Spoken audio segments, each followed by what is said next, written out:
யாழ்ப்பாணத்தில் இடம்பெற்ற கோர விபத்து காரணமாக இளைஞர் ஒருவர் கொல்லப்பட்டிருக்கின்றார். பல வாகனங்கள் ஒன்றோடு ஒன்று மோதி விபத்து ஏற்பட்டிருக்கிறது. இது குறித்து விரிவாக விளக்கமாக இந்த காணொளியில் பார்க்க இருக்கின்றோம். முத்தியன்கட்டு பகுதியில் இளம் குடும்பத் தலைவர் ஒருவர் இராணுவத்தினரால் கொல்லப்பட்டதாக கூறப்படும் சம்பவத்தை கண்டித்து வடக்கு கிழக்கெங்கும் கடையடைப்பு போராட்டம் நடத்துவதற்கு தமிழரசு கட்சி அழைப்பு விடுத்திருக்கிறது.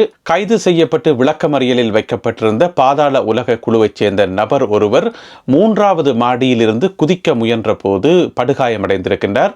போலீஸ் அதிகாரி ஒருவர் தன்னைத்தானே துப்பாக்கியால் சுட்டு சாவடைந்திருக்கின்றார். அது குறித்த செய்திகளையும் பார்க்க இருக்கின்றோம்.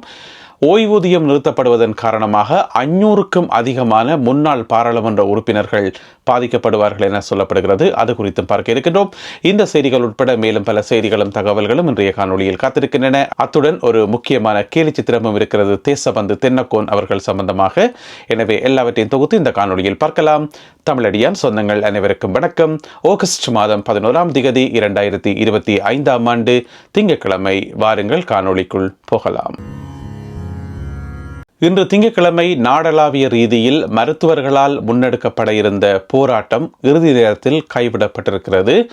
இன்று திங்கட்கிழமை தொடக்கம் பாரிய அளவிலான ஒரு போராட்டத்தை, வேலைநிறுத்த போராட்டத்தை மருத்துவர்கள் நாடளாவிய ரீதியில் நடத்த இருந்தார்கள். மருத்துவர்களுடைய இடமாற்றம் மற்றும் பல்வேறு விதமான கோரிக்கைகள், அவர்களுடைய பிரச்சனைகளை முன்வைத்து இந்த போராட்டம் நடைபெற இருந்தது. இன்று காலை 8 மணிக்கு முன்பதாக அரசாங்க தரப்பிலிருந்து தகுந்த தீர்வு கிடைக்காவிட்டால் போராட்டம் உடனடியாக ஆரம்பிக்கப்படும் என்று சொல்லி அரச மருத்துவர்கள் சங்கத்தினர் அறிவித்திருந்தார்கள். இந்நிலையில் சுகாதார அமைச்சருடன் இடம்பெற்ற பேச்சுவார்த்தைகளின் போது சில சாதகமான முடிவுகள் எட்டப்பட்டதை அடுத்து இந்த போராட்டம் இறுதி நேரத்தில் கைவிடப்பட்டுள்ளது. யாழ்ப்பாணத்தில் பாரியதொரு விபத்து சம்பவம் ஒன்று பதிவாகி இருக்கிறது. இந்த பாரிய விபத்திலே இளைஞர் ஒருவர் கொல்லப்பட்டிருக்கின்றார். 4 பேர் படுகாயமடைந்திருக்கிறார்கள். இந்த சம்பவத்தில் என்ன நடந்திருக்கு சொன்னால், யாழ்ப்பாணம் கொடிகாமம் பகுதியில் இருக்கின்ற ஆசை பிள்ளையார் கோவிலடி, இந்த கோவிலுக்கு அருகாமையில் நேற்று 4 வாகனங்கள் ஒன்றோடு ஒன்று மோதி பாரியதொரு விபத்து ஒன்று ஏற்பட்டிருக்கிறது. இந்த வாகன விபத்தில் பார்த்தீங்கன்னு சொன்னால், ஒரு டிப்பர், ஒரு லொரி, ஒரு கார் மற்றும் ஒரு மோட்டார் சைக்கிள் ஆகியவை ஒன்றோடு ஒன்று மோதியதன் காரணமாக அந்த மோட்டார் சைக்கிளில் பயணம் செய்த திருகோணமலையைச் சேர்ந்த இளைஞர் ஒருவர் அந்த இடத்திலேயே கொல்லப்பட்டிருக்கின்றார். ஏனைய 4 பேர் படுகாயமடைந்து மருத்துவமனையில் அனுமதிக்கப்பட்டிருக்கிறார்கள். இந்த விபத்துக்கு என்ன காரணம், யார் மீது தவறு இருக்கிறது என்பது சம்பந்தமாக போலீசார் விசாரணைகளை முன்னெடுத்து வருகிறார்கள். பொரளை பகுதியில் இடம்பெற்ற துப்பாக்கிச் சூட்டு சம்பவத்துடன் சம்பந்தப்பட்ட சந்தேக நபரை போலீசார் கைது செய்திருக்கிறார்கள்.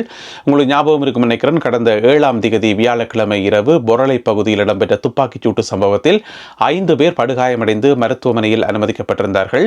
அந்த படுகாயமடைந்தவர்களில் 2 பேர் பின்னர் உயிரிழந்தார்கள், சிகிச்சை பலனில்லாமல். ஏனைய 3 பேரும் அதிதீவிர சிகிச்சை பிரிவில் இப்பொழுது சிகிச்சை பெற்று வருகின்றார்கள். சிகிச்சை பெற்று வருகின்ற நபர்களுக்கு 21, 22 மற்றும் 23 ஆகிய வயதுகளை உடைய 3 பேர் சிகிச்சை பெற்று வருவதாக சொல்லப்படுகிறது. அதேவேளையில் இந்த துப்பாக்கிச் சூட்டை மேற்கொண்டார் என்கின்ற சந்தேகத்தின் அடிப்படையில் இன்னும் ஒரு 23 வயதுடைய இளைஞர் ஒருவர் போலீசாரினால் கைது செய்யப்பட்டிருக்கின்றார். சம்பவம் நடைபெற்ற அன்றைய நாளில் அடையாளம் தெரியாத 2 நபர்கள் மோட்டார் சைக்கிள் ஒன்றில் வந்து T56 வகை துப்பாக்கியை பயன்படுத்தி 25க்கும் அதிகமான சன்னங்களால் சுட்டு இந்த தாக்குதலை மேற்கொண்டிருந்தார்கள். அவர்களில் ஒருவர் இப்பொழுது கைது செய்யப்பட்டிருக்கின்றார். மற்றவரை தேடுகின்ற முயற்சியில் போலீசார் ஈடுபட்டுள்ளார்கள்.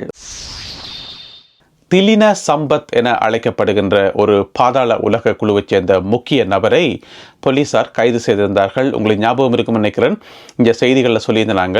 அப்போ பாதாள உலக குழுவைச் சேர்ந்த நபர் என்று சொன்னால், அவருடைய பேர் திலின சம்பத் என்று சொன்னால் கட்டாயம் அவருக்கு இன்னும் ஒரு அடைமொழி இருக்கும், வேறொரு பேரும் இருக்கும்ன்றது உங்கள் எல்லாருக்குமே தெரியும்.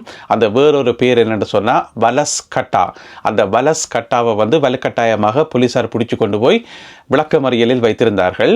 அவர் என்ன செய்கிறார் சொன்னால், போலீஸினுடைய பிடியிலிருந்து தப்புறதுக்காக 3வது மாடியிலிருந்து கீழே குதிச்சிருக்கிறார். அவ்வளோ ஒரு அறிவாளி. அவர் என்ன சொல்லியிருக்கார் என்று சொன்னால், தனக்கு பாத்ரூம் போகணுமே கிடக்குன்னு சொல்லி போலீஸுக்கு சொல்லியிருக்கார். அப்போ போலீஸார் என்ன செய்யணும், அவங்களும் கூடவே போயிருக்கணும். எப்போ என்று சொன்னால் வெள்ளிக்கிழமை இரவு ஒரு 9 மணி போல்.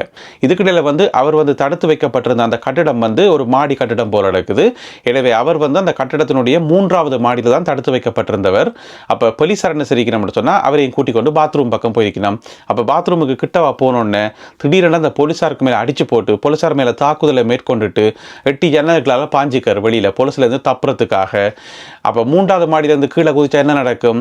2 காலும் முறிஞ்சு ஒரு கையும் முறிஞ்சு இப்போ கொழும்பு தேசிய வைத்தியசாலையில் அனுமதிக்கப்பட்டிருக்கார். அவரை சுற்றி நிறைய போலீஸ் பாதுகாப்பு போடப்பட்டிருக்காம். எனவே பலத்த போலீஸ் பாதுகாப்பின் கீழ் இப்பொழுது சிகிச்சை பெற்று வருகின்றாராம். அதாவது போலீசினுடைய பிடியிலிருந்து தப்பியோறதுக்கு முயற்சி செய்கிற சம்பவங்கள் கடந்த காலங்களில் நாங்கள் கேள்விப்பட்டிருக்கிறோம். அதுக்காக 3வது மாடியிலிருந்து கீழே குதித்து தப்பியோடலாம் என்று சொல்லி முடிவெடுத்துக்கார் பாருங்க. என்னென்று தான் இப்படியான முடிவெடுக்கணுமோ தெரியாது. இதுக்கு முதலும் பார்த்தீங்கன்னு சொன்னால் ஒரு 4-5 நாளைக்கு முதல் போலீஸார் ஒரு ஆளை கைது செய்ய போயக்குள்ள நிறைய போலீஸார் சுற்றி வளைச்ச போது அவர் என்ன செய்திருக்கார்? கையில் வச்சிருந்த வாளால் போலீஸாருக்கு வெட்டி போட்டு தப்பியோடலாம் என்று சொல்லி அப்போ போலீஸ் என்ன செய்யும்? உடனடியாக அவர் மேலே துப்பாக்கி சூடு நடத்தினது. அந்த இடத்திலேயே ஆள் சரி அப்போ என்ன செய்வினம்? வாளால வெட்டினா. எனவே எப்படித்தான் இப்படியெல்லாம் முடிவெடுக்கணும் என்று தெரியல. வாளால வெட்டி போட்டு தப்பியோடலாம், 3வது மாடியிலிருந்து குதிச்சு தப்பியோடலாம் என்று சொல்லி என்னென்னுதான் டிசைட் பண்ணணும் என்று சொல்லி தெரியல. இப்ப கடைசியா 3வது மாடியிலிருந்து குதிச்சு 2 காலும் ஒரு கையும் முறிஞ்சு இப்ப ஹாஸ்பிட்டலில் படுத்திருக்கிறார். வலஸ் கட்டா என அழைக்கப்படுகின்ற திலின சம்பத் எனப்படும் பாதாள உலக குழுவைச் சேர்ந்த உறுப்பினர் ஒருவர். வீரகுல என்கிற இடத்தில் இருக்கின்ற போலீஸ் நிலையத்தில் பணிபுரிந்து வந்த சப் இன்ஸ்பெக்டர் ஒருவர், அதாவது உதவி போலீஸ் பரிசோதகர் ஒருவர் தன்னுடைய துப்பாக்கியால் தன்னைத்தானே சுட்டு உயிரை மாய்த்த சம்பவம் பதிவாகி இருக்கிறது. இவருடைய இந்த முடிவுக்கு என்ன காரணம் என்று சொல்லி இதுவரை தகவல்கள் வெளியாகவில்லை. இது சம்பந்தமான விசாரணைகள் ஆரம்பிக்கப்பட்டுள்ளன. முல்லைத்தீவு மாவட்டம் முத்தியன்கட்டு பகுதியில் இராணுவத்தினரால் இளம் குடும்பத் தலைவர் ஒருவர் கொல்லப்பட்டதாக கூறப்படும் சம்பவத்தை கண்டித்து வடக்கு கிழக்கெங்கும் கடையடைப்பு போராட்டம் நடத்துவதற்கு இலங்கை தமிழரசு கட்சி அழைப்பு விடுத்திருக்கிறது. இந்த கடையடைப்பு போராட்டம் எதிர்வரும் வெள்ளிக்கிழமை 15ஆம் தேதி நடத்துவதற்கு அழைப்பு விடுக்கப்பட்டிருக்கின்றது. இது சம்பந்தமாக இலங்கை தமிழரசு கட்சி சார்பாக ஜனாதிபதி அனுரகுமார திசாநாயக்கா அவர்களுக்கு கடிதம் ஒன்றும் அனுப்பி வைக்கப்பட்டிருக்கின்றது. இதிலே பாரபட்சம் இல்லாமல் விசாரணைகள் நடத்தப்பட வேண்டும் எனவும் வடக்கு கிழக்கில் இராணுவத்தினருடைய எண்ணிக்கை குறைக்கப்பட வேண்டும் எனவும் அதிலே கோரிக்கை முன்வைக்கப்பட்டிருக்கிறது.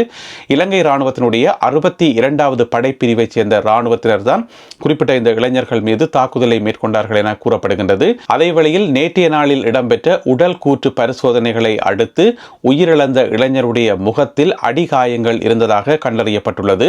எனவே இராணுவத்தினருடைய தாக்குதல் காரணமாக குறிப்பிட்ட அந்த இளைஞர் உயிரிழந்திருக்கலாம் என இப்பொழுது சந்தேகிக்கப்படுகிறது. இது சம்பந்தமான விசாரணைகள் தொடர்ச்சியாக இடம்பெற்று வருகின்றன. இந்நிலையில் இந்த கொலையை கண்டித்து வரும் 15ஆம் தேதி வடக்கு கிழக்கு முழுவதும் கடையடைப்பு போராட்டம் நடத்துவதற்கு தமிழரசு கட்சி அழைப்பு விடுத்துள்ளது.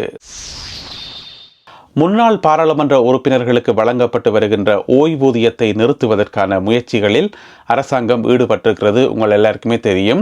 இதற்கு எதிராக பல்வேறு விதமான கண்டன குரல்கள் எழுப்பப்பட்டு வருகின்றன. இப்போ ஓய்வூதியம் நிறுத்தப்படுமாக இருந்தால் முன்னாள் பாராளுமன்ற உறுப்பினர்களுக்கு குறைந்தது 500க்கும் அதிகமான முன்னாள் பாராளுமன்ற உறுப்பினர்கள் பாதிக்கப்படுவார்கள் என தெரிவிக்கப்படுகிறது. அதாவது முன்னாள் பாராளுமன்ற உறுப்பினர்களுக்கு ஒரு சங்கம் ஒன்று இருக்காம். அந்த சங்கத்தினுடைய செயலாளர் தான் இந்த கருத்தை வெளியிட்டிருக்கிறார். அவர் அரசாங்கத்திடம் கோரிக்கை வைத்திருக்கின்றார். இந்த ஓய்வூதியத்தை நிறுத்துகின்ற இந்த முயற்சியை கைவிட சொல்லி. ஏனென்று சொன்னால் நிறைய முன்னாள் பாராளுமன்ற உறுப்பினர்கள் இந்த ஓய்வூதியம் பென்ஷன்ல தான் தங்கியிருக்கிறார்கள். அது நிறுத்தப்படுமாக இருந்தால் அவர்களுடைய மருத்துவ செலவுக்கு கூட காசு இல்லாமல் இருக்கும். எனவே அவர்கள் கடுமையாக பாதிக்கப்படுவார்கள் என்று சொல்லி முன்னாள் பாராளுமன்ற உறுப்பினர்களுக்கான சங்கத்தினுடைய செயலாளர் அரசாங்கத்திடம் கோரிக்கை வைத்திருக்கின்றார். இருந்த போதிலும் கூட அரசாங்கத்தினுடைய தரப்பில் அந்த ஓய்வூதியம் நிறுத்தப்படுவதற்கான கடும் முயற்சிகள் எடுக்கப்பட்டு வருகின்றமை குறிப்பிடத்தக்கது. அடுத்ததாக இன்றைய கேலி சித்திரம் கார்ட்டூன். இது தேசபந்து தென்னக்கோன் அவர்களை பற்றிய ஒரு கேலி சித்திரம். அவரை பதவியிலேருந்து தூக்கி எறிஞ்சு பாராளுமன்றத்தில் அதுக்கான வாக்கெடுப்பெல்லாம் நிறைவேற்றப்பட்டு அந்த செய்தியை பழைய செய்தியாக போயிட்டுது. இருந்தாலும் எங்களுடைய ஓவியர்கள் தொடர்ந்து அது சம்பந்தமான கேலி சித்திரங்களை வரைந்து வருகின்றார்கள். இதில் பார்த்தீங்கன்னு சொன்னால் தேசபந்து தென்னக்கோன் அவர்கள் தண்ணிக்குள்ளே பொத்தன்னு விழுந்து போய் கிடக்கிறார். பாராளுமன்றத்துக்கு முன்னால் ஒரு தண்ணிக்குள்ளே, பாராளுமன்றத்துக்கு முன்னால் குளம் இருக்குத்தானே, அதுக்குள்ளே போய் விழுந்து போய் கிடக்கிறார். ஏன்னு சொன்னால் பாராளுமன்றத்திலிருந்து தூக்கி எறியப்பட்டாச்சு. அதனால் அதனால அந்த குளத்துக்கு விழுந்து கிடக்கிறார். விழுந்து கிடந்தோண்டு தலையை வந்து தடவி பார்க்கிறார். இதில் ஒரு பொருள் ஒன்று இருந்துச்சு, அதை காணையிலே என்று சொல்லி தடவி பார்க்கிறார். அதை என்னென்று சொன்னால் தொப்பி, அவருடைய தொப்பி. அந்த தொப்பியில் வந்து அவர் போலீஸ் மாதிபர் என்று சொல்லி அடிச்சு கிடக்குது. ஆனால் அந்த தொப்பி பார்த்தா அங்கால ஒரு இடத்துல கிடக்குது. எனவே அவருடைய தலையில் இருந்த அந்த போலீஸ் அதிபர் என்கிற தொப்பி வந்து இப்போ கலட்டப்பட்டுட்டது, வெறும் தலை தான் இருக்கு என்று சொல்லி இந்த கேலி சித்திரத்தில் வரையப்பட்டிருக்கிறது.